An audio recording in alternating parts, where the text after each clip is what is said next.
Hello friends, welcome back to my channel. নতুন একটা ব্লগে তোমাদের সবাইকে স্বাগত। সবাই কেমন আছো বলো? আমি খুব ভালো আছি।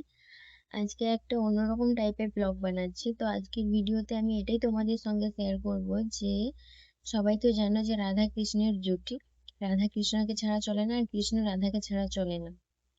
কিন্তু কেন কৃষ্ণকে ছেড়ে রাধা আয়ানকে বিয়ে করেছিল, তোমরা কি জানো এই সম্পর্কে? যদি জেনে থাকো অবশ্যই কমেন্ট করে জানাবে। যদি না জেনে থাকো অবশ্যই এই ভিডিও থেকে জানতে পারবে সবকিছু। জানতে হলে পুরো ভিডিও স্কিপ না করে দেখতে হবে আর শুনতে হবে মন দিয়ে। তো যারা যারা আমার চ্যানেলে নতুন আছো অবশ্যই চ্যানেলটাকে সাবস্ক্রাইব করে পাশে থাকা নোটিফিকেশনটাকে অল করে রাখো, যাতে অল নোটিফিকেশন তোমাদের কাছে যায়। নতুন নতুন ভিডিও অবশ্যই তোমাদের সঙ্গে শেয়ার করব। আর যারা পুরনো বন্ধুরা আমার এই ভিডিওটি দেখছো অবশ্যই একটা লাইক ডান করে ভিডিওটি কেমন লাগলো কমেন্ট করে জানিও। তো ভিডিওটি চলো স্টার্ট করছি। স্কিপ না করে পুরো ভিডিও শুনতে থাকো, দেখতে থাকো। আশা করি তোমাদের ভালো লাগবে। না জানা কিছু কথা তোমাদের জানা হয়ে যাবে। তো চলো ভিডিওটি স্টার্ট করছি। পুরাণে রাধাকৃষ্ণের প্রেম কাহিনী সবাই জানে। স্বামী থাকার সত্ত্বেও রাধাকৃষ্ণের সঙ্গে বিবাহ বহির্ভূত সম্পর্কে জড়িয়ে পড়ে, আর সেই প্রেম কথা চিরকালীন অমরত্ব লাভ করে। হিন্দু লোকাচার যেখানে এই সম্পর্ক কী করে অমর প্রেম কাহিনী হিসেবে প্রতিষ্ঠা পেল তা অবাক করার বিষয়। পুরাণ কথা অনুযায়ী কৃষ্ণ আসলে নারায়ণের একটি রূপ এবং রাধা লক্ষ্মীর একটি রূপ। রাধা কৃষ্ণের প্রেম মানুষের সঙ্গে ভগবানের চিরকালীন প্রেমেরই প্রতিচ্ছবি। রাধা রূপী লক্ষ্মী যদি কৃষ্ণের সঙ্গিনী হতেই মর্তে অবতীর্ণ হয়েছিলেন, তবে কেন কৃষ্ণকে ছেড়ে আয়নকে বিয়ে করেছিলেন তিনি?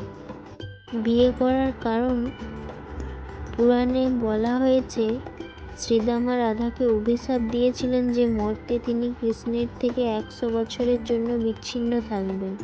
এই অভিশাপের কারণেই মর্তে তাদের মিলন হয়নি এবং রাধাকে অন্য কাউকে বিবাহ করতে হয়েছিল।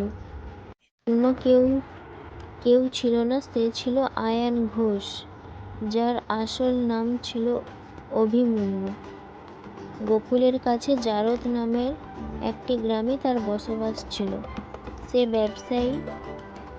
দুগ্ধ ব্যবসায়ী ছিল এবং মায়ের নাম জটিলা, বোন কুটিলা, বাবার নাম গোল।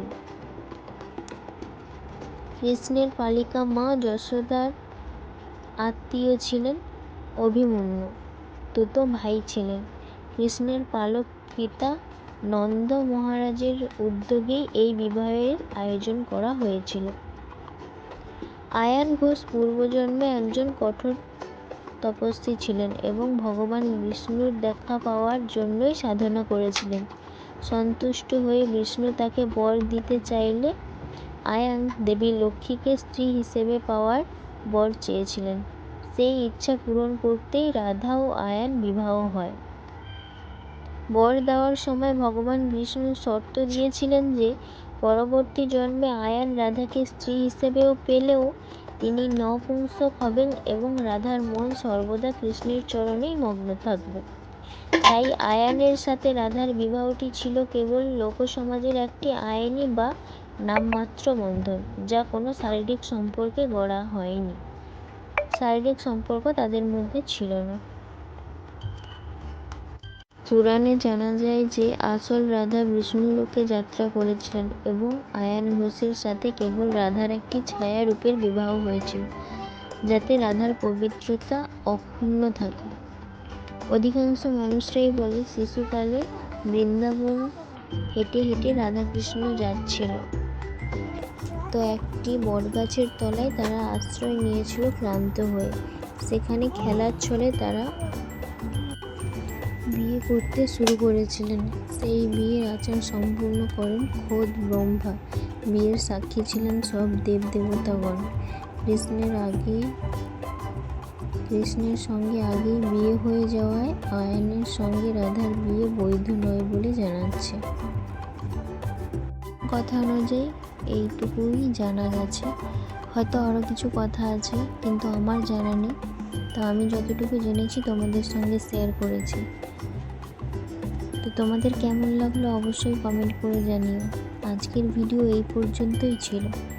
অবশ্যই জানতে পারলে যে কেন রাধা বিয়ে হয়েছিল, বাধ্য হয়েছিল, তাই শুধুমাত্র শর্ত পূরণ করার জন্য।